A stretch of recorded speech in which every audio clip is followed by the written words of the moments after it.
வணக்கம். சன்ரைஸ் நேரத்திற்கான இலங்கை செய்திகள் வாசிப்பது புஷ்பகலா பிரபாகரன். கல்வி அமைச்சின் அறிவிப்பு. சர்ச்சைக்குள்ளான புலமை பரிசில் பரீட்சை தொடர்பான அரசாங்கத்தின் நிலைப்பாட்டை வரும் டிசம்பர் மாதம் 2ஆம் தேதி உயர் நீதிமன்றத்திற்கு அறிவிக்க தேவையான நடவடிக்கைகளை மேற்கொள்ள உள்ளதாக கல்வி அமைச்சு அறிவித்துள்ளது. பரீட்சை வினாத்தாள்களில் கேள்விகள் கசிந்தமை தொடர்பில் ஆராய்ந்த 3 குழுக்களின் பரிந்துரைகளின் அடிப்படையில் அரசாங்கத்தின் நிலைப்பாடு அமையும் என அமைச்சின் மூத்த அதிகாரி ஒருவர் தெரிவித்துள்ளார். இளைஞன் அடித்து கொலை. கொழும்பு கிரான்ஸ்பாஸ் போலீஸ் பிரிவுக்குட்பட்ட ஒரு கொடவத்த பிரதேசத்தில் இளைஞன் ஒருவன் அடித்து கொலை செய்யப்பட்டுள்ளதாக போலீசார் தெரிவித்துள்ளனர்.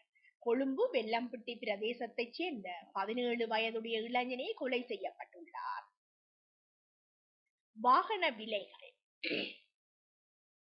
இலங்கைக்குள் வாகனங்களை இறக்குமதி செய்வதில் மேலும் தாமதம் ஏற்பட்டுள்ளதால் பயன்படுத்திய கார்களின் விலைகள் தொடர்ந்தும் அதிகரித்து வருகின்றதாக கூறப்படுகின்றது. இந்நிலை தொடருமானால் வாகன விலைகள் மேலும் உயரலாம் என வாகன விற்பனையாளர்கள் சுட்டிக்காட்டியுள்ளனர்.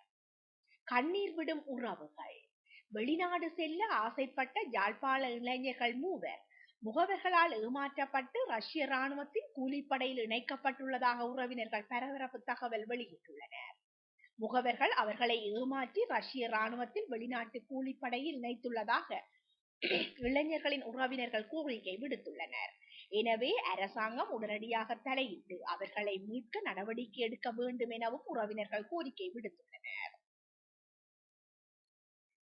பாலத்தினை மூடி பாய்ந்தோடும் வெள்ளம். முல்லைத்தீவு பரந்தன் A35 வீதியில் மிக நீண்ட காலமாக காணப்படும் வட்டுவால் பாலத்தினை மூடி மழை வெள்ள நீர் பாய்ந்தோடுவதால் மக்கள் பெரிதும் சிரமத்திற்குள்ளாகியுள்ளனர்.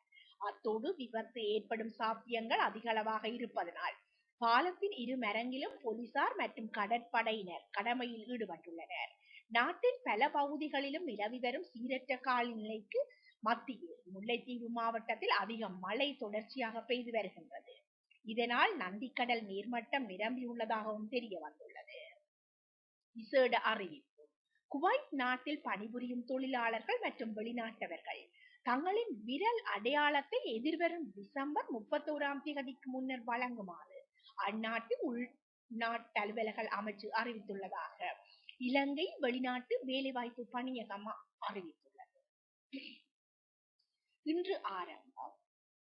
2024ஆம் ஆண்டுக்கான கல்வி பொது தராதர உயர்தர பரீட்சை இன்று காலை 8:30 மணியளவு ஆரம்பமாகியுள்ளது.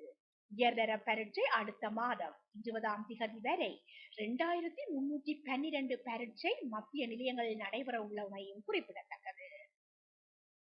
சீனா தயார். சீன கம்யூனிஸ்ட் கட்சி மத்திய குழுவின் சர்வதேச திணைக்கள உப அமைச்சர் தலைமையிலான குழுவினருக்கும் ஜனாதிபதி அனுரகுமார திசாநாயக்கவிற்கும் இடையில் சந்திப்பு ஒன்று இடம்பெற்றுள்ளது. அதன்படி கடந்த ஜனாதிபதி தேர்தலில் அனுரகுமார திசாநாயக்க பெற்ற வெற்றிக்கும் பொது தேர்தலில் அவர் கட்சிக்கு கிடைத்த அமோக வெற்றிக்கும் வாழ்த்து தெரிவித்த சீன உப அமைச்சர் இந்த வெற்றிகளின் பின்னர் இலங்கையில் ஏற்பட்டுள்ள பரிமாற்றங்களுக்கும் பாராட்டு தெரிவித்துள்ளார். இத்துடன் இணையவள தொகுப்பின் செய்திகள் நிறைவடைகின்றன. நன்றி.